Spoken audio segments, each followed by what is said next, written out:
메시지 6번입니다. 메시지 6번의 제목은 한 세 사람의 실제 안에서 실질적으로 교회 생활을 실현하는 길입니다. 로마 숫자 1번입니다. 하나님의 부르심에 합당한 행함의 첫째 항목은 우리가 반드시 그 영의 하나를 힘써 지켜야 한다는 것이다. 그 영의 하나는 이미 우리 영 안에 있습니다.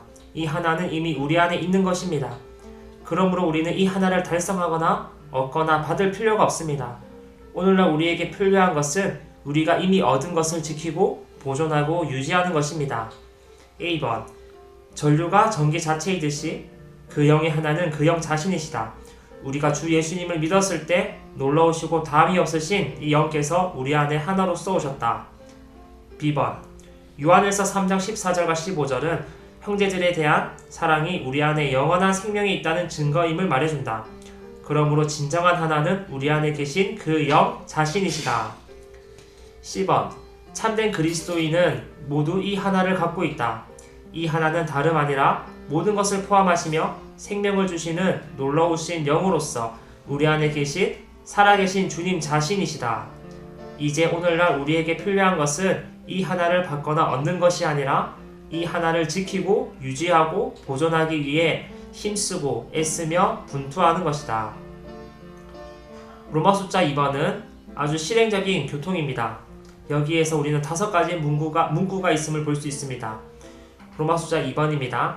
에베소서 4장 1절부터 3절까지에는 하나를 지키는 실질적인 길을 우리에게 제시하는 5가지 문구가 있는데 바로 겸허하고 온유하며 오래 참음으로써 사랑 안에서 서로를 짊어지고 화평에 매는 띠로이다. 이 5가지 항목은 교회 생활의 실행에서 우리를 점검하는 시험이다. 이 시험에 의해 우리는 자신이 실질적으로 교회 생활 안에 있는지의 여부를 알 수 있다. 이 시험에 의해 우리는 자신이 실질적으로 교회 생활 안에 있는지의 여부를 알 수 있습니다. 우리가 깨달아야 할 것이 있습니다. 그것은 변화된 인간의 미덕들이 신성한 속성들에 의해 강화되고 풍성하게 되어야 한다는 것입니다. 이러한 미덕들은 우리의 인성 안에는 발견되지 않습니다. 이것은 예수님의 인성 안에서 발견되는 것입니다. 그리고 예수님의 인성이 우리의 영 안에 있습니다. 우리가 예수님의 이름을 부를 때, 그분을 먹을 때 우리는 사람이신 예수님을 누리는 것입니다. 우리는 사람이신 예수님을 누립니다. 우리가 그분을 부를 때, 우리가 그분을 먹을 때 우리는 그분을 하나님으로 누릴 뿐만 아니라 사람으로서 그분을 누립니다. 그분의 높여진 인성의 그 모든 미덕들이 우리의 것이 되는 것입니다. 합당한 교회 생활을 위해서, 그리스도의 몸의 실제를 위해서 우리는 반드시 그렇게 해야 합니다. A번, 우리는 다른 이들에 대해 더 높은 기준을 세우지 말아야 하고 겸허하게 더 약한 이들을 사랑해야 한다. 우리는 약한 이들을 사랑해야 합니다. 1번, 우리가 그리스도 자신 이외에 다른 무언가를 우리의 기준으로 삼는다면 우리는 겸허하지 않은 것이다. 우리가 높은 기준을 제시한다면 우리의 생각과 태도에서 겸허하지 않은 것이다. 지식은 교만하게 하지만 사랑은 건축합니다. 신성한 최고봉의 계시의 진리가 다만 지식이고 교리라면 우리는 단지 교만하게 될 것입니다. 그러나 사랑은 건축합니다. 교회는 신성한 사랑으로 가득해야 합니다. 2번, 어떤 것이 아무리 좋고 하늘에 속하며 영적일지라도 그것이 그리스도 자신 이외의 것이라면 분열을 일으킬 것이다. 3번, 좀 더 연약한 이들, 좀 더 어린 이들, 그리고 뒤로 물러난 이들은 주님 안에 있는 사랑이 더 많이 필요하다. 그들을 사랑하는 것이 그들의 문제의 대부분을 해결할 것이다. 이렇게 그들을 사랑하지 않는다면 우리는 겸허가 아닌 교만에서 나온 높은 기준을 세울 것이다.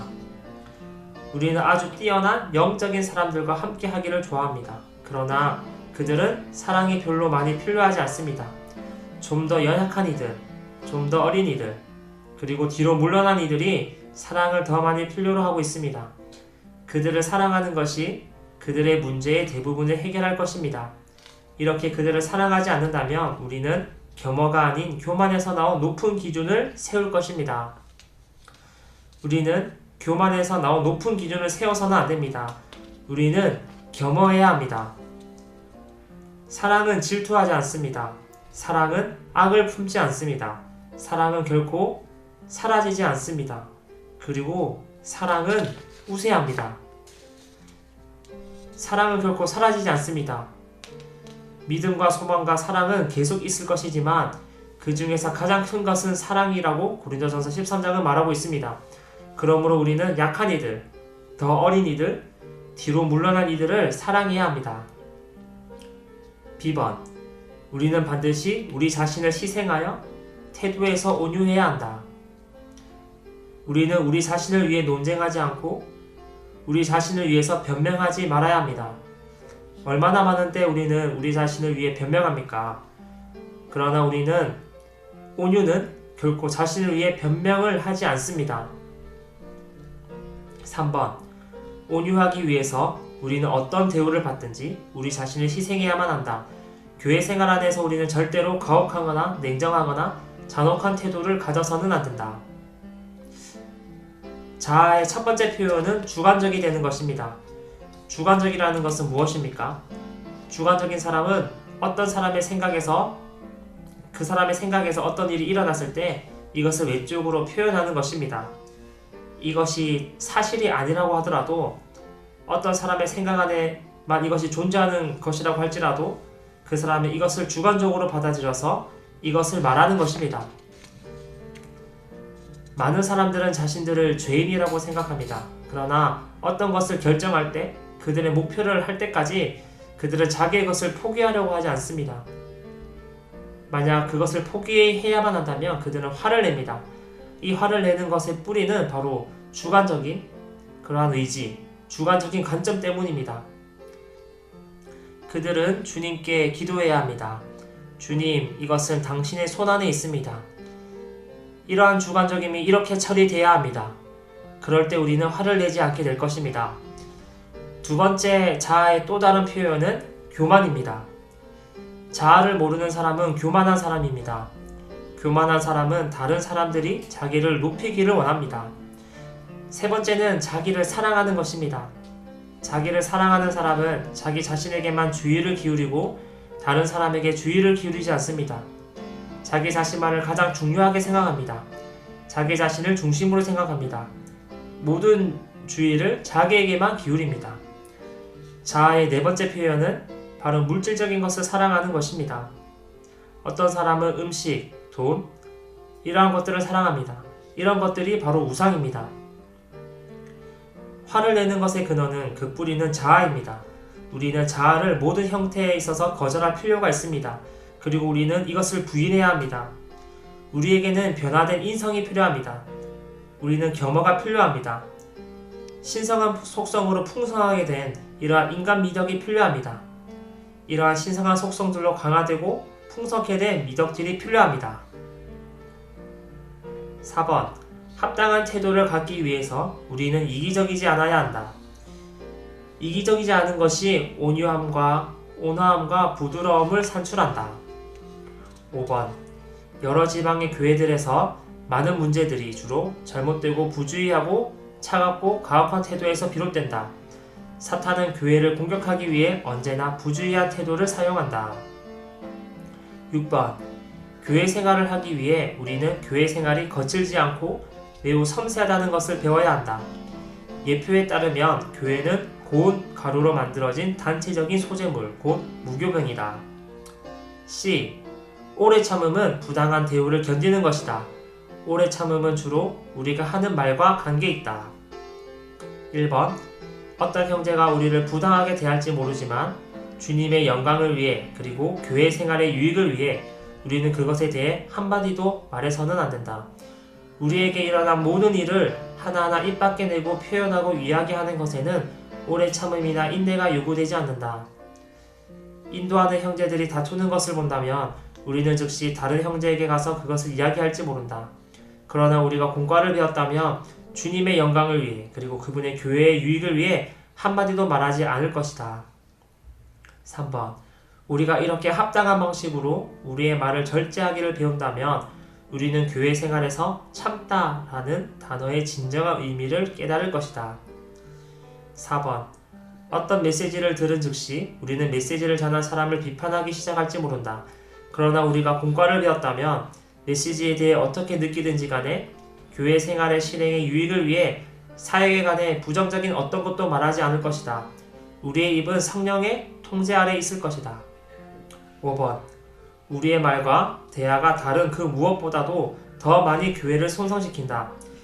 이야기가 일단 제3자에게 전해지면 그 이야기는 바뀌기 시작하고 결국에는 크게 과장될 수 있다. 소문은 항상 그런 식으로 진행된다. 이 형제님께서 우리에게 많은 교회 통신원들이 있다고 말했습니다. 많은 정보통들, 통신원들이 우리 가운데 있습니다. 그들은 뉴스를 전파하고 다닙니다. 우리는 결코 그렇게 해서는 안 됩니다. 우리는 더 많이 주의해야 할 필요가 있습니다. 6번. 오래 참음의 공과를 배우기 위해서 우리는 우리의 입을 제한하고 우리의 혀를 움직이지 못하게 하는 고통을 체험해야 한다. 우리는 많은 것을 보고 들을 수 있지만 교회 생활이 손상되지 않도록 성령의 기름 바름과 인도가 없다면 한마디도 말해서는 안 된다. D번입니다. 사랑 안에서 서로를 짊어지기 위해 우리는 교회 생활 안에서 의심과 두려움에 맞서 싸워야 한다. 먼저 우리는 말하고 행할 때에 모든 성도들이 평안하게 느끼도록 처신해야 합니다. 그뿐만 아니라 우리는 다른 사람을 의심하지 말아야 합니다. 우리 안에 의심하는 분위기가 있어서는 안 됩니다. 우리 가운데는 결코 정탐꾼이 있어서는 안 됩니다. 우리는 반드시 사람들을 신뢰하기를 배워야 합니다. 1번입니다. 의심과 두려움을 갖는 대신에 우리는 오직 사랑만을 가져야 한다. 사랑이 교회 생활에서 우세해야 한다. 사랑은 교회 생활 안에서 우리가 무언가가 되거나 무언가를 하기 위한 가장 탁월한 길이다. 2번. 어떤 형제를 의심하는 것은 우리의 사랑이 없어졌음을 의미한다. 의심 후에는 두려움이 뒤따른다. 요한일서 4장 18절은 사랑에는 두려움이 없으며 온전한 사랑은 도리어 두려움을 쫓아냅니다 라고 말한다. 3번. 다른 사람들이 우리에 대해 어떤 태도를 갖고 있고 어떻게 생각하고 어떻게 말하는지를 알고자 하는 유혹이 항상 우리에게 있다. 교회 생활을 실현하기 위해서 우리는 반드시 이러한 유혹을 거절해야 한다. 2번. 우리는 화평에 매는 띠로 그 영의 하나를 힘써 지켜야 한다. 1번. 우리가 하나님과만 화평을 갖고 모든 형제들과는 화평을 갖지 않는다면 우리는 교회 생활을 잃어버릴 것이다. 2. 교회 생활은 우리가 수직적으로 하나님과 갖는 화평뿐 아니라 또한 수평적으로 모든 형제들과 갖는 화평에 의해서 점검된다. 3. 우리는 어느 누구와도 지나치게 깊은 관계를 맺거나 지나치게 무관심한 관계를 맺지 말아야 한다. 화평에 매는 띠는 교회 안에서 균형 있게 관계를 맺는 것이다. 로마 숫자 3번입니다. 우리는 에베소서 2장 15절에 나오는 한 세 사람을 로마서 15장 6절에 나오는 한 입과 고린도전서 1장 10절에 나오는 같은 것을 말하고와 함께 고려해야 한다. 에베소서 2장 15절을 보면 이 둘을 그분 자신 안에서 한 세 사람으로 창조하셨다고 말합니다. 그리고서 로마서 15장 6절은 여러분이 한 마음 한 뜻으로 그리고 한 입으로 우리 주 예수 그리스도의 하나님 곧 우리 주 예수 그리스도의 아버지께 영광을 돌리도록 하라고 말합니다. 고린도전서 1장 10절은 이제 내가 우리 주 예수 그리스도의 이름으로 여러분에게 간청합니다. 여러분 모두가 같은 것을 말하고 여러분 가운데 분열이 없게 하여 같은 생각과 같은 의견으로 조율되도록 하십시오 라고 말합니다. 여기 한 세 사람이 있습니다. 이 한 세 사람에게 한 입이 있습니다. 그리고 이 한 입으로 같은 것을 말하는 것입니다. 이것이 한 세 사람의 영광입니다. 이것이 주님의 회복 안에 있는 영광입니다. 우리가 모스크바에 간다면 거기에 있는 형제 자매들이 동일한 것을 말하고 있는 것을 볼 것입니다. 우리가 일본에 가서도 마찬가지입니다. 그 형제들이 동일한 것을 말할 것입니다. 왜냐하면 지금 시대가 한 세 사람의 시대이기 때문입니다. 한 입으로 같은 것을 말하는 것입니다. A번. 한 세 사람인 교회를 위해 우리는 모두 말하는 문제에서 그리스도를 우리의 인격으로 취해야 한다. 말하는 문제에서 그리스도를 우리의 인격으로 취해야 합니다. 그리스도께 허락해 드려야만 합니다. 그분께서 우리의 마음에 거처를 정하시도록 우리는 허락해야 합니다. 사람들은 그 마음에 쌓아놓은 것을 꺼내서 말하게 됩니다. 우리 안에 그리스도가 가득하다면 우리는 그리스도를 말하게 될 것입니다. 선한 사람은 그가 쌓은 선에서 선한 것을 내고 악한 사람은 그가 쌓은 악에서 악한 것을 냅니다. 그러므로 그리스도께서 우리 안에 있는 보배가 되셔야 합니다. 우리는 우리 마음 안에 있는 그 보배로부터 다른 사람에게 말할 필요가 있습니다. B번, 성경 전체는 한 입을 갖고 있고 같은 것을 말한다. C번, 오늘날의 기독교에는 많은 입들이 있고 각각의 입이 서로 다른 것을 말한다. 이것이 바로 설교자마다 자신의 것을 말하고 싶어하고 다른 사람이 말한 것을 다시 말하는 것을 부끄러운 일이라고 생각하고 있는 가련한 상황이다. 우리가 같은 것을 말하는 것이 그것이 바로 영광입니다. 어떤 사람이 내가 말하려고 하는 것을 말하면 우리는 그 형제가 내가 말한 것을 훔쳐갔다라고 생각합니다. 그러나 다시 한번 말씀드리지만 우리가 같은 것을 말하는 것이 바로 영광인 것을 보기 원합니다. D번, 과거에는 너무나 많은 인격들이 있었기 때문에 너무 많은 입들이 있었다. 2. 한 세 사람 안에는 같은 것을 말하는 한 입이 있다. F. 오직 한 세 사람만 있고 한 세 사람에게는 오직 한 인격만 있다. 따라서 한 세 사람은 한 입으로 말하고 같은 것을 말한다. 우리가 그리스도를 우리의 인격으로 취할 때 그리스도는 한 세 사람의 총체적인 인격이 되십니다. 그리스도는 집합적인 한 사람의 인격이 되시는 것입니다. 그리스도는 한 세 사람의 유일한 인격이십니다. G번, 한마음 한뜻으로 그리고 한 입으로는 비록 많은 우리가 있고 모두가 말하지만 우리 모두가 같은 것을 말한다는 것을 의미한다. 1번, 교회는 오직 한 인격 그리스도만을 가진 한 세 사람이고 이 인격이 우리의 말을 통제한다. 따라서 그분께서 말씀하신 것은 무엇이든지 분명 같은 것이다. 2번, 우리는 무언가를 말하려고 할 때에 다음과 같은 기본적인 질문에 답변해야 한다. 이렇게 말하는 데 있어서 내가 인격인가 아니면 그리스도가 인격이신가? 내가 옳고 그른가가 중요한 것이 아닙니다.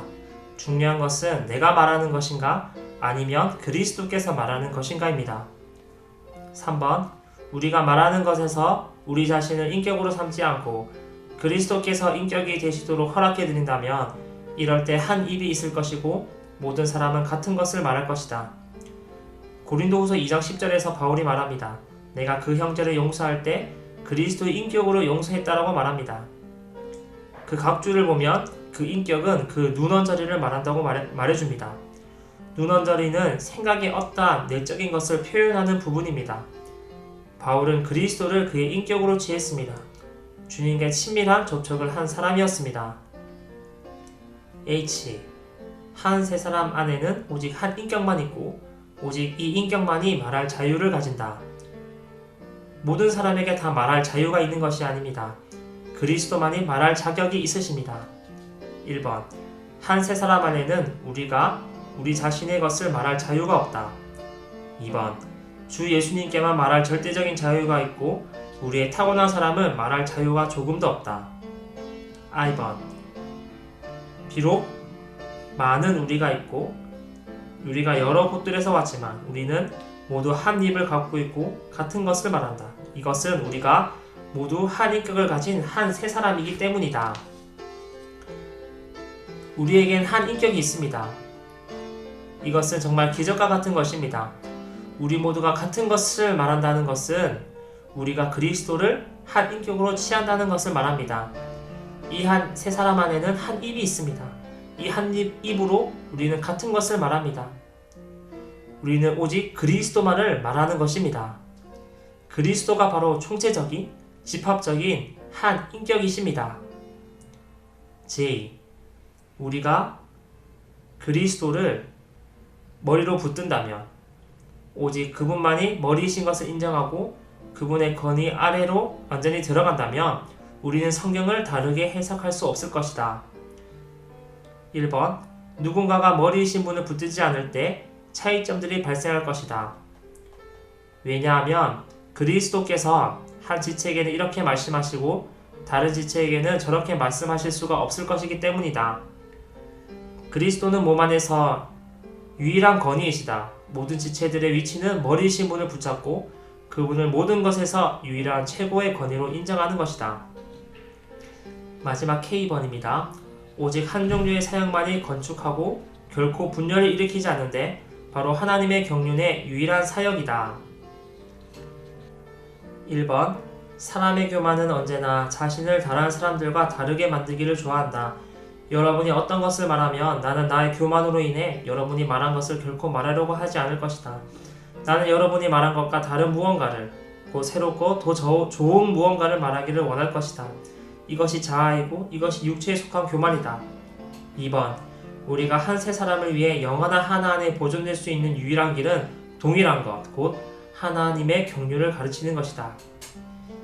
이것이 바로 실행적으로 한 세 사람의 실질인 교회 생활을 실현하는 것입니다.